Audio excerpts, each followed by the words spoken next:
Que alegria, mais uma vez, aqui nos encontrarmos para aproveitarmos a bênção da oportunidade do aprendizado com Jesus. Assim nós saudamos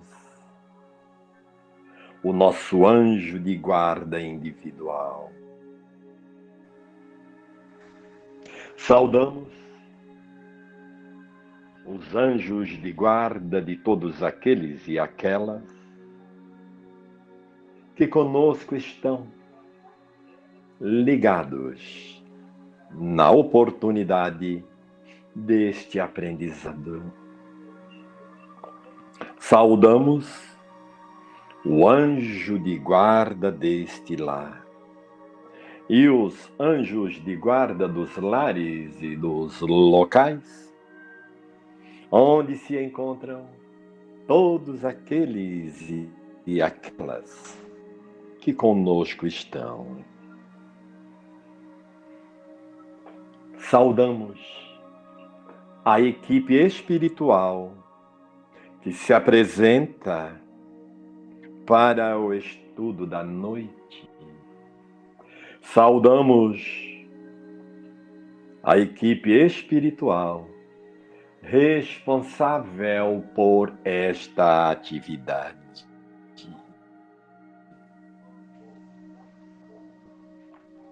Saudamos a mentora da Fraternidade Espírita, Irmã Maria, querida irmã, que se faz presente, nos assiste e nos sustenta. Saudamos o representante de Jesus entre nós, o anjo Ismael. Saudamos nossa Mãe Santíssima e saudamos o amado Mestre Jesus. E é com Jesus que elevamos nosso pensamento até ao nosso Pai amantíssimo. E a Ele dizemos de nossa alegria, de nossa gratidão pela benção da oportunidade de mais este aprendizado. E é assim que nós o louvamos enquanto dizemos: Pai nosso, que estais no céu, santificado seja o vosso nome. Venha a nós o vosso reino. Seja feita a vossa vontade, assim na terra como no céu. O pão nosso de cada dia nos dai hoje. Perdoai as nossas dívidas, assim como nós perdoamos aos nossos devedores. E não nos deixeis cair em tentação, mas livrai-nos do mal. Assim seja, graças a Deus. Graças a Deus.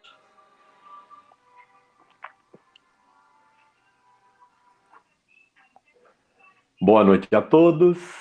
É com muita alegria que aqui nos encontramos para continuarmos aproveitando esta oportunidade bendita deste aprendizado com Jesus. E dando continuidade, nós vamos para o subitem 6 do item 254. E nele está dito assim: a subjugação corporal levada a certo grau, poderia ter por consequência a loucura? Sim, uma espécie de loucura cuja causa é desconhecida do mundo, mas que não tem relação com a loucura comum. Entre aqueles que são tratados por loucos, há muitos que não são senão subjugados. Ser-lhes-ia necessário um tratamento moral, ao passo que são tratados como loucos verdadeiros com os tratamentos corporais. Quando os médicos conhecerem bem o Espiritismo, saberão fazer essa distinção e curarão mais doentes do que com as duchas. Que falta faz para a humanidade terrena a oportunidade de maciçamente apoderar-se desta ciência. Quantos males não estaria a humanidade terrena liberta se esta ciência já estivesse sido vulgarizada, disseminada? Porque reparemos aqui quando ele diz, né? Entre aqueles que são tratados por loucos, há muitos que não são senão subjugados. Ser-lhe-ias necessário um tratamento moral, ou seja, mudança de atitude, reforma íntima, ação no bem, aquelas atitudes que promovem a atração dos bons espíritos, que por si só afastam os maus espíritos. Mas tem alguns casos, sabemos nós, até já ilustramos aqui, que tem algumas cobranças que são necessárias ser levadas até o fim. Mas com certeza, sabendo o obsidiado e aqueles que o cercam daquilo que postula esta ciência, com certeza o fardo destes obsidiados ficariam mais leves, mais suportáveis. E com certeza não haveria necessidade de juqueris ou sanatórios, porque com certeza o número de loucos seria reduzido drasticamente, porque a grande maioria não é outra coisa que não subjugados. Voltamos então. Agora nós vamos para o subitem 7, então, né? Do item 254. E nele está dito assim: que se deve pensar daqueles que,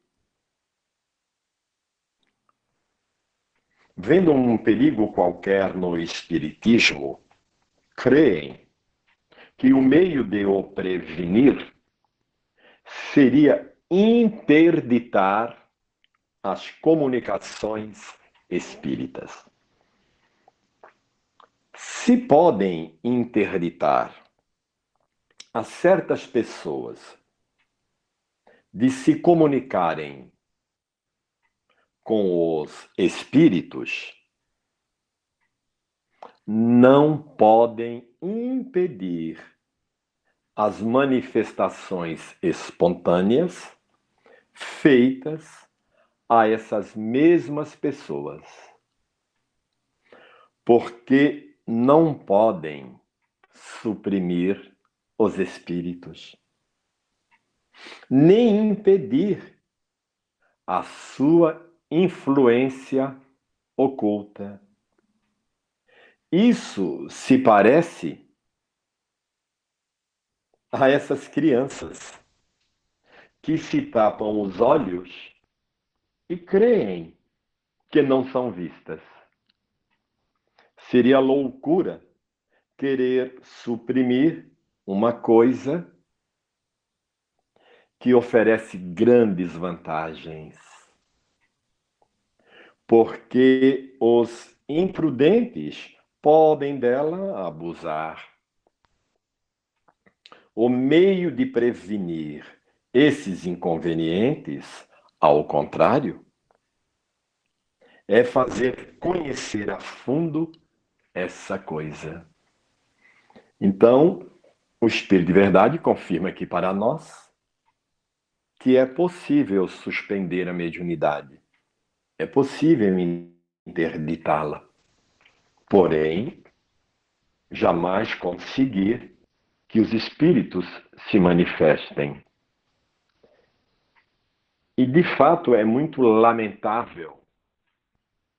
Perde muito a humanidade no seu adiantamento moral e espiritual, principalmente,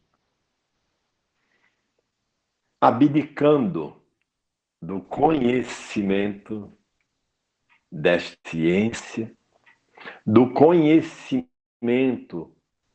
da mediunidade, que em tempos bíblicos era chamado de profecia. Em tempos bíblicos era o profeta que, em comunicação com o lado de lá, por razões que demandaria muito tempo esclarecermos aqui, chamava de Deus o ser espiritual com o qual se comunicava. Mas, de fato, estava se comunicando com espíritos superiores. Profecia, mediunidade, sinônimos.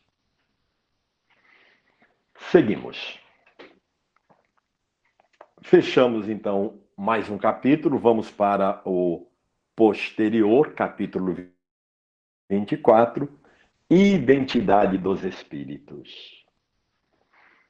Provas possíveis de identidade. E o item 255 inicia-se assim. A questão da identidade dos espíritos é uma das mais controvertidas, mesmo entre os adeptos do espiritismo. É que, com efeito, os espíritos não nos trazem um ato de notoriedade. E sabe-se com que facilidade certos deles tomam nomes emprestados. Assim, depois da obsessão, é uma das maiores dificuldades do espiritismo prático. De resto, em muitos casos, a identidade absoluta é uma questão secundária e sem importância real. A identidade do espírito de personagens antigas é a mais difícil de se constatar. Com frequência, mesmo impossível, e se reduz a uma apreciação puramente moral. Julgam-se os espíritos como os humanos, pela sua linguagem. Se um espírito se apresenta sob o nome de Fenelon, por exemplo, e diga trivialidades e puerilidades, é bem certo que esse não pode ser ele. Mas, se não diz senão coisas dignas do caráter de Fenelon, é que este não desaprovaria. Há, senão, uma prova material, pelo menos, toda a probabilidade moral de que deva ser ele. É neste caso, sobretudo, que a identidade real é uma questão acessória.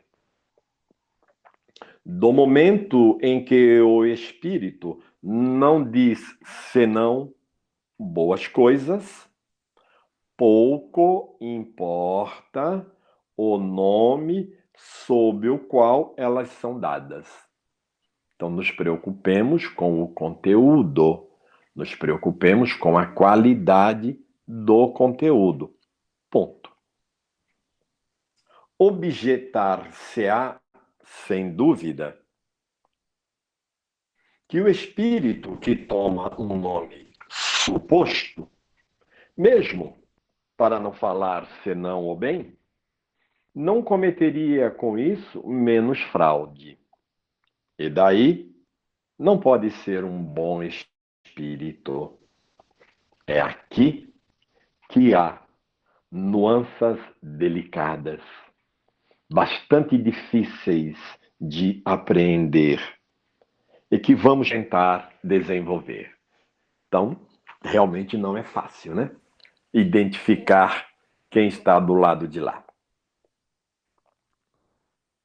À medida que os espíritos se purificam e se elevam na hierarquia,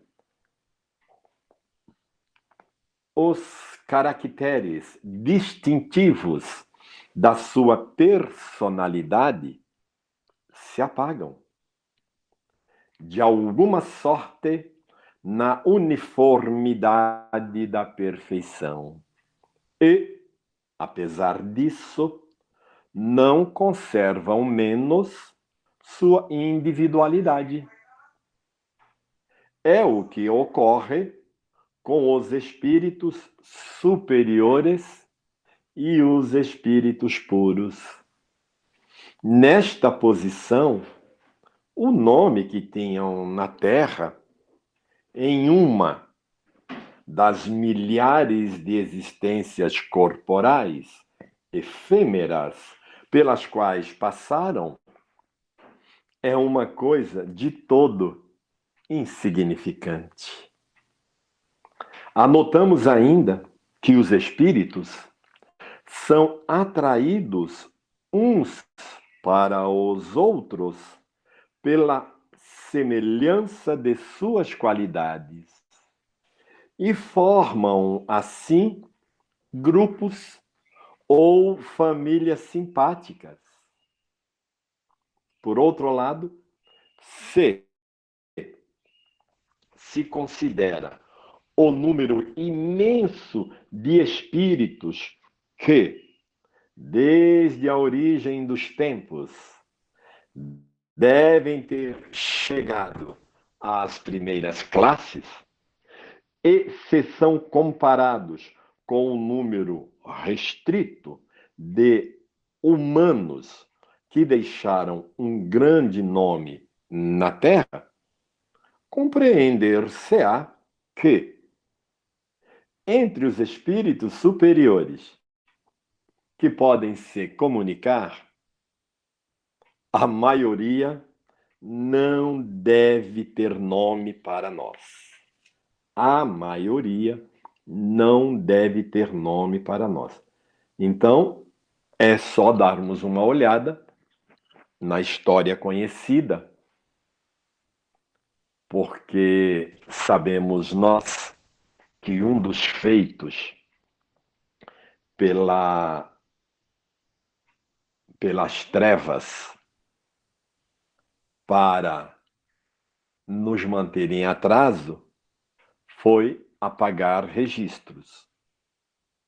E pesquisando na história, a quantidade de vezes que nós encontramos bibliotecas e documentos outros, documentos de certas sociedades sendo destruídas é uma grandeza. Por isso que dizemos, né, da história conhecida, porque grande parte dela, infelizmente, nos foi omitida.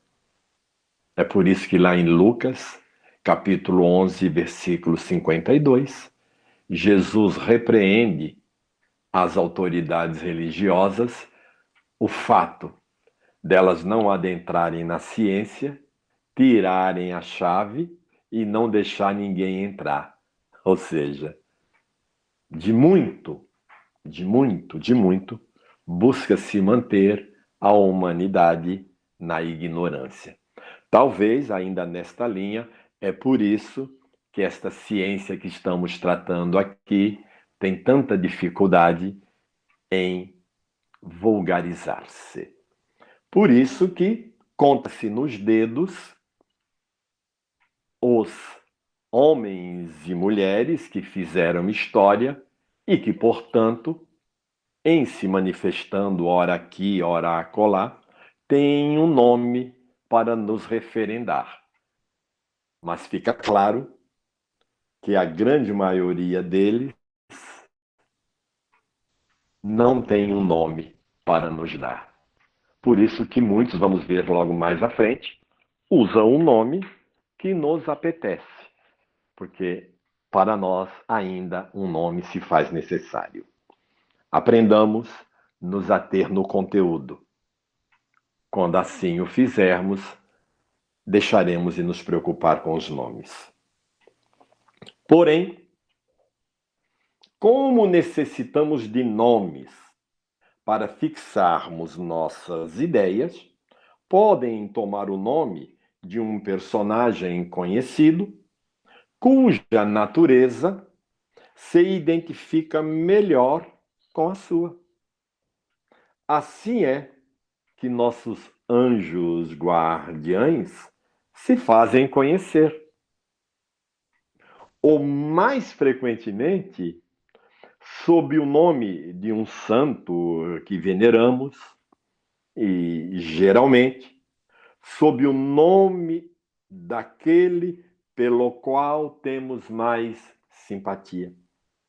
Daí se segue que se o anjo guardião de uma pessoa se dá por São Pedro, por exemplo, não há nenhuma prova material que seja precisamente o apóstolo desse nome. Pode ser ele, como pode ser um espírito totalmente desconhecido, pertencente à família de espíritos da qual São Pedro faz parte. Segue-se ainda que, qualquer que seja o nome pelo qual se invoca o anjo guardião, ele virá ao apelo que lhe é feito, porque é atraído pelo pensamento e o nome lhe é indiferente. Ocorre o mesmo todas as vezes que um espírito superior se comunica espontaneamente sob o nome de um personagem conhecido. Nada prova,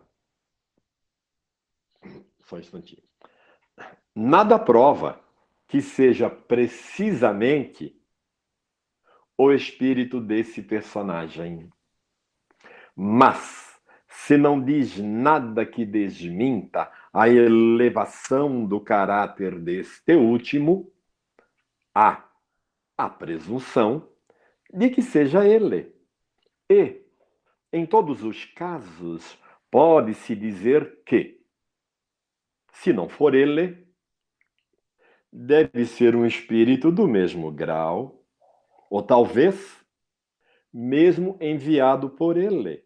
Em resumo, a questão do nome é secundária, podendo o nome ser considerado como um simples indício da classe que o espírito ocupa na escala espírita. A posição é diferente quando um espírito de ordem inferior se adorna de um nome respeitável para dar crédito às suas palavras.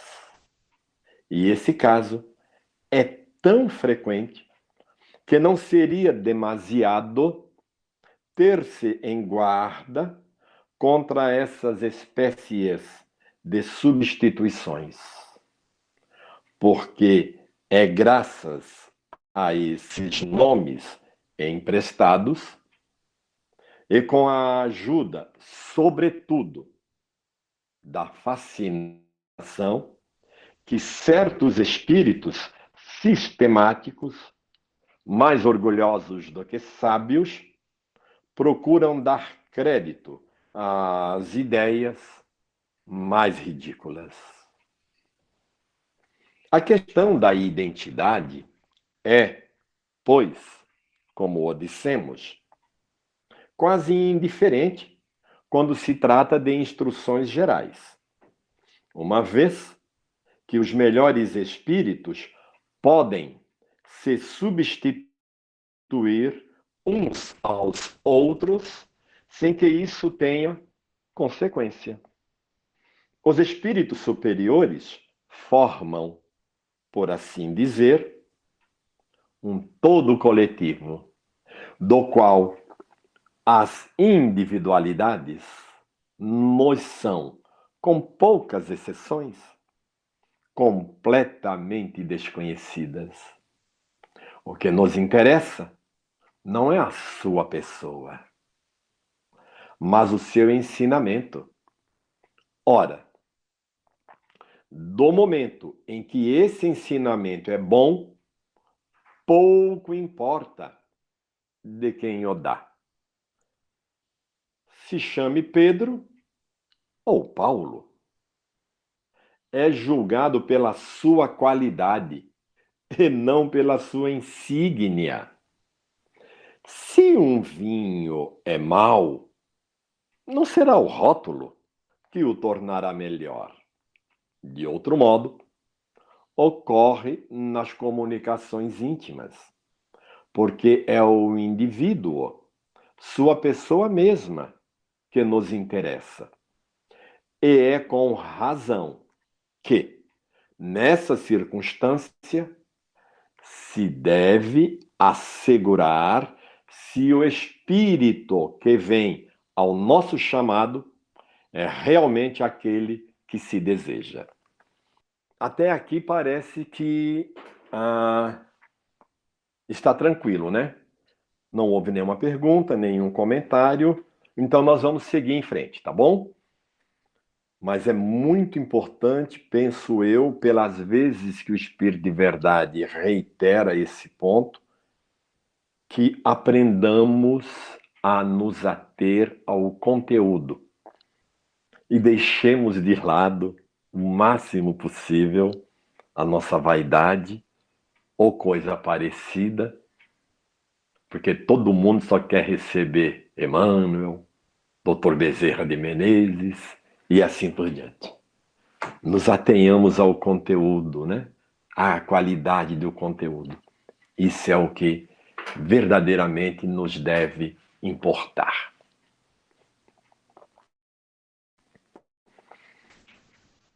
identidade é muito mais fácil de se constatar quando se trata de espíritos contemporâneos, dos quais se conhecem o caráter e os hábitos, porque são precisamente por esses hábitos, dos quais ainda não tiveram tempo de se despojar, pelos quais se fazem reconhecer.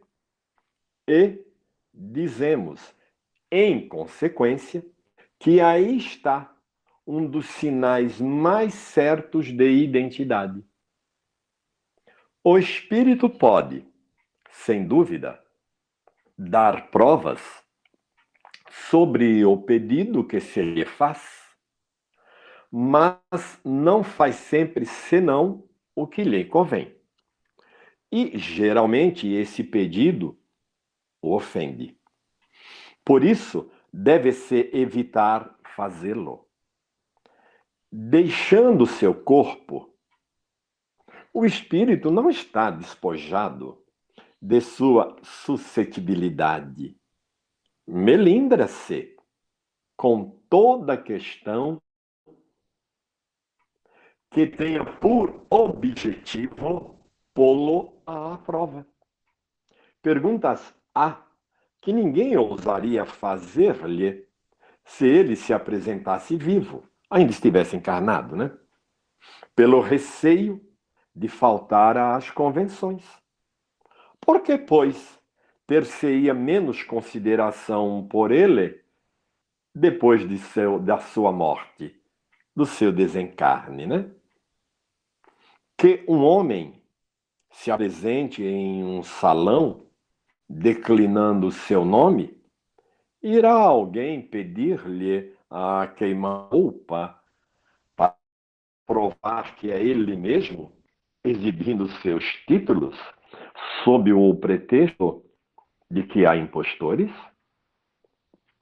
Esse homem, seguramente, teria o direito de lembrar ao interrogante as regras de civilidade. É o que fazem os espíritos, não respondendo ou se retirando. Tomemos um exemplo por comparação. Suponhamos que o astrônomo Árago, quando vivo, se fizesse presente em uma casa onde sua pessoa não fosse conhecida. E se o apostrofasse assim: dizeis que sois Árago, mas como não vos conhecemos, dignai-vos de nos provar, respondendo às nossas perguntas. Resolvei tal problema de astronomia. Dizei-nos vosso nome, prenome, o de vossos filhos, o que fazeis tal dia, a tal hora, etc. O que teria respondido? Pois bem, como espírito, fará o que teria feito quando vivo. E os outros espíritos fazem o mesmo. Então, aqui a chamada da nossa atenção é para o fato de termos tato, desenvolvermos tato ao lidarmos com os espíritos. Porque não é porque o ser saiu da esfera carnal, libertou-se do cárcere de carne, que a sua maneira de ser, os seus hábitos terão mudado. Porque a única mudança que de fato ocorreu é de plano. A pessoa continua sendo a mesma, com seus hábitos, com as suas manias, com seu temperamento, com seu caráter e assim por diante. É lamentável dizer, mas ninguém vira santo porque morreu. Enquanto os espíritos se recusam a responder às perguntas pueris e impertinentes que se teria escrúpulo em dirigi-las quando vivos, frequentemente, eles mesmos e espontaneamente dão provas irrecusáveis de sua identidade, pelo seu caráter, que se revela pela sua linguagem, pelo emprego de palavras que lhe eram familiares, pela citação de certos fatos, de particularidades da sua vida, algumas vezes desconhecida dos assistentes, e cuja exatidão se pôde verificar. As provas de identidade ressaltam, por outro lado, de uma multidão de circunstâncias imprevistas que não se apresentam sempre de um primeiro golpe, mas na continuidade das conversações. Convém, pois, esperá-las, sem provocá-las, observando com atenção todas as que podem decorrer da natureza das comunicações. Então, é uma questão de paciência, é uma questão de tato e, acima de tudo, de respeito e consideração pela entidade que se apresenta. Porque se na nossa ansiedade, se no desejo incontido de rapidamente querer ter certeza de quem eu seja, poderemos perder a oportunidade de tratar com alguém que nos é caro, porque a sua suscetibilidade poderá, através do melindre, levá-lo a afastar-se de nós, a desistir do contato. Um meio que se emprega, algumas vezes com sucesso, para se assegurar da identidade, quando o espírito que se comunica é suspeito, consiste em fazê-lo afirmar, em nome de Deus Todo-Poderoso, que é aquele que diz ser. Ocorre frequentemente que aquele que toma um nome usurpado recua de um sacrilégio e que, depois de ter começado a escrever, afirma em nome de, se detém e traça com cólera riscos insignificantes ou quebra o lápis. Se é mais hipócrita, ilude a pergunta por uma restrição mental, escrevendo, por exemplo, certifico-vos que digo a verdade. Ou ainda, atesto, em nome de Deus, que sou eu mesmo quem vos falou, etc. Mas, aos que não são tão escrupulosos e juram tudo que se queria. Um deles se comunicou por um médium, dizendo-se ser Deus. E o médium, muito honrado com tão alto favor, não hesitou em crer. Evocado por nós, não ousa sustentar sua impostura e diz: não sou Deus, mas sou seu filho. Sois, pois, Jesus? Isso não é provável, porque Jesus está tão altamente colocado para empregar um subterfúgio. Ousais, pois, afirmar, em nome de Deus, que sois o Cristo? Eu não disse que sou Jesus. Disse que sou filho de Deus, porque sou uma das suas criaturas. Deve-se concluir daí que a recusa da parte de um espírito de afirmar sua identidade em nome de Deus é sempre uma prova manifesta de que o nome que tomou é uma impostura, mas que a afirmação é apenas uma presunção e não uma prova certa. Porque tem gente, muita gente mesmo, que tem ainda algum pudor de realmente fazer essa afirmação em nome de Deus Todo-Poderoso. Por isso, vamos utilizar de outros meios, até para dizer que sim, mas sem proferir a frase, porque sabem da grande responsabilidade que estão assumindo. Lamentavelmente, infelizmente, tem aqueles, é óbvio, que não têm nenhum pudor.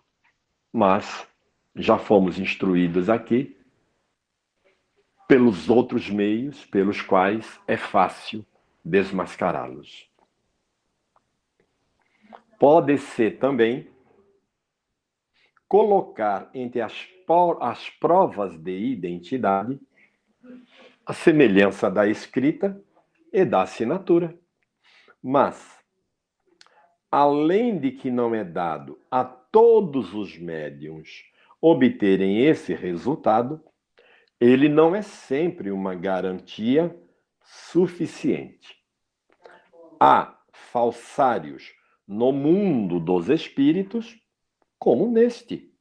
Isso é, pois, apenas uma presunção de identidade que não adquire valor senão pelas circunstâncias que a acompanham. Ocorre o mesmo com todos os sinais materiais que alguns dão como talismãs inimitáveis para os espíritos mentirosos, para aqueles que ousam perjurar em nome de Deus ou falsificar uma assinatura, um sinal material qualquer, não pode lhes oferecer um obstáculo maior. A melhor de todas as provas de identidade está na linguagem e nas circunstâncias fortuitas. Dir-se-á, sem dúvida, que se um espírito pode imitar uma assinatura, pode do mesmo modo imitar a linguagem. Isso é verdade. Vimos os que tomam descaradamente o nome do Cristo e, para enganar, simularam o estilo evangélico e prodigalizaram o torto e a direito, esses nomes bem conhecidos.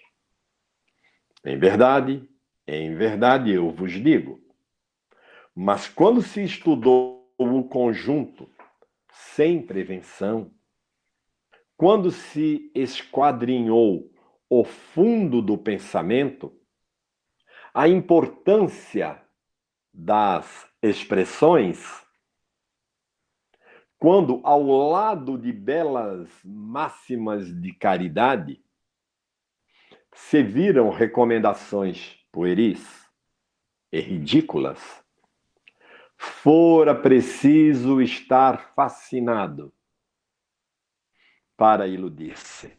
Sim, certas partes da forma material da linguagem podem ser imitadas, mas não o pensamento. Jamais a ignorância imitará o verdadeiro saber. E jamais o vício imitará a verdadeira virtude. Sempre, em alguma parte, aparecerá o seu verdadeiro caráter. É então que o médium, assim como o evocador, tem necessidade de toda a sua perspicácia e de toda a sua apreciação para distinguir a verdade da mentira. Devem se persuadir de que os espíritos perversos são capazes de todas as astúcias e que, quanto mais seja elevado o nome sob o qual o espírito se anuncia, tanto mais deve inspirar desconfiança. Quantos médiuns tiveram comunicações apócrifas assinadas Jesus, Maria ou um santo venerado? O Marcelo fez uma colocação aqui. Vamos ver o que ele nos diz. Boa noite, Genival. No livro Missionários da Luz, no capítulo No Plano dos Sonhos, há um espírito de moral duvidosa que não gosta de saber que seu antigo amigo está falando mal dele. E, enquanto ele dorme, ao sair do corpo, esse espírito está esperando por ele a fim de tirar satisfação. Essa problemática realmente é bastante comum, por isso que tem muita gente que sofre de insônia, não consegue dormir, resiste em dormir, porque ao colocar o corpo para repousar e despertar do lado de lá, não é agradável o que lhe espera. Muito pelo contrário, é muito constrangedor. Então, que tenhamos nós, então, o cuidado redobrado com a maledicência, caso o personagem em questão já estiver desencarnado. Porque não podemos perder de vista, não podemos nos esquecer que somos todos uno. Então, quando proferimos uma palavra sobre quem quer que seja, quando emitimos um pensamento sobre quem quer que seja, nós estamos fechando contato com aquele ser, com aquela figura. Então, se esse ser está desencarnado, e se não estiver ou numa ocupação nobre, útil, elevada, em que a nossa baixeza já não mais o alcança, se estiver ao nosso nível, estiver na nossa esfera, vai tomar conhecimento, sim, daquilo que estamos a falar dele, do sentimento que estamos dirigindo a ele. E não precisa ser amigo, não. Olha, a gente tem um exemplo assim material no nosso plano, que penso eu ilustra bem o que o nosso irmão Marcelo está trazendo para nós aqui de contribuição. É só nos lembrar o que acontece conosco quando, de repente, vem à nossa mente, nós nos permitimos lembrar de uma suposta ofensa sofrida tempos atrás por alguém. Sentimos ou não sentimos o mesmo baque como que se lá estivéssemos? Porque energeticamente falando, nós retornamos exatamente para o mesmo local, para as mesmas condições. E essa mesma energia, com certeza, ela vai se espraiar e vai chegar a quem de direito. Então, insistimos. Atenção redobrada se a maledicência for, por acaso, por alguém que já está do lado de lá. A consequência é mais grave. Distinção dos bons e dos maus espíritos. Item 262 nós estamos. Se a identidade absoluta dos espíritos, em muitos casos, é uma questão acessória e sem importância, não ocorre o mesmo com a distinção dos bons e dos maus espíritos. Sua individualidade pode nos ser indiferente. Sua qualidade não o será jamais. Em todas as comunicações instrutivas será, pois, sobre esse ponto que se deverá concentrar toda a atenção, porque só ele poderá nos dar a medida da confiança que poderemos conceder ao espírito que se manifesta, qualquer que seja o nome sob o qual o faça. Então vamos lá. Por que será que o espírito de verdade bate tanto na tecla do cuidado que devemos ter de com quem estamos a nos comunicar do lado de lá? Será que isso é uma coisa só do espiritismo? Será que isso é um cuidado apenas e tão somente do espírito de verdade? Veja você que essa preocupação, esse cuidado, é bem anterior ao advento do espírito de verdade entre nós. Porque se nós formos na Bíblia Sagrada e, por exemplo, formos na primeira carta do apóstolo João, no capítulo 4, versículo 1, repare o que nos diz o apóstolo desde já há muito tempo.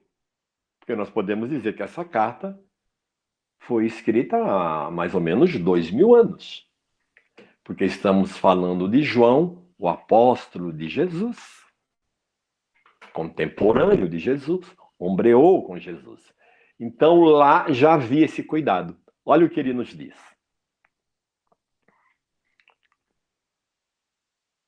Amados, não acrediteis em qualquer espírito, mas examinai os espíritos para ver se são de Deus.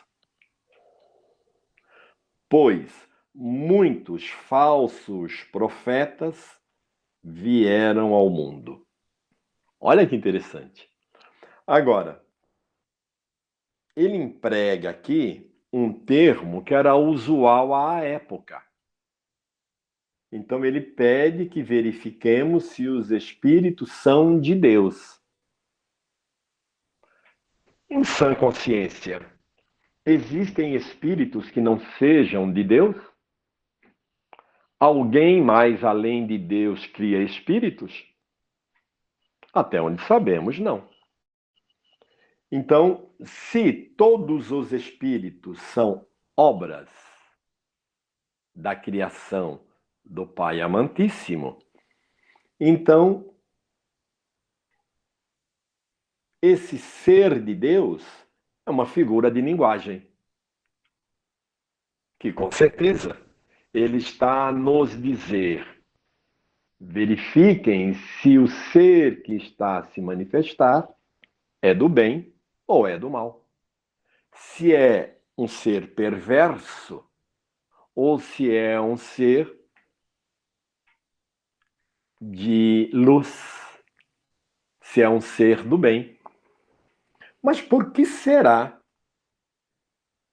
que o apóstolo João nos faz essa recomendação há mais de 2000 anos atrás?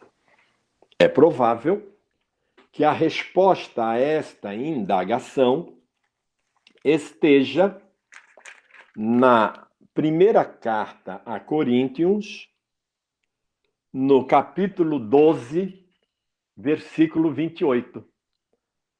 Olha que interessante que nos diz aqui o apóstolo Paulo, na primeira carta a Coríntios, capítulo 12, versículo 28. Ouçamos. E aqueles que Deus estabeleceu na igreja são, em primeiro lugar, os apóstolos. Em segundo lugar, os profetas. Em terceiro lugar, doutores e assim por diante. Porque para nós, para o nosso estudo de hoje, o que importa saber é qual era a estrutura, como é que funcionava a igreja cristã primitiva. Que não tem nada, nada, nada a ver com as igrejas que nós conhecemos, ditas cristãs, as quais surgiram no século IV, quando o cristianismo deu lugar ao catolicismo, a religião do Império Romano, a religião universal, porque o império se dizia universal, e católico é sinônimo de universal. Então, repare, olha o que o apóstolo nos diz aqui, porque, obviamente, a carta de Paulo, ou as cartas de Paulo, foram escritas no primeiro século. Então, ele está falando das igrejas primitivas. Ele não está falando das igrejas que surgiram no século IV com o advento do catolicismo, Igreja Católica Apostólica Romana, que depois teve várias derivações, tem a maior fissura, o maior racha no século XVI, quando vai surgir o protestantismo, mas isso é um assunto que a gente teria que marcar uma outra hora para conversar, porque ele é extenso, é rico, mas é extenso.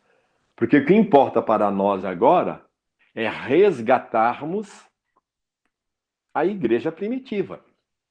Porque olha porque o apóstolo João diz para termos cuidado e sabermos se os espíritos com os quais estamos a tratar são do bem ou são do mal. Ou seja, ele nos convoca a termos domínio da entidade dos espíritos que estamos tratando. Mas em que momento tratava-se com espíritos naquela época para o apóstolo João ter esse cuidado? Aí o apóstolo Paulo vem e nos esclarece.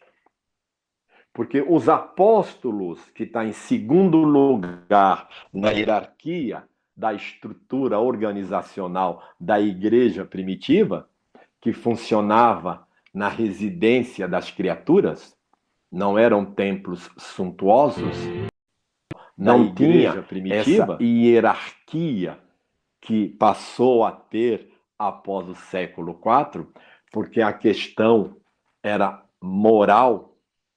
Então, primeiro, aqueles que ombrearam com Jesus. Quem ombreou com Jesus? Os apóstolos.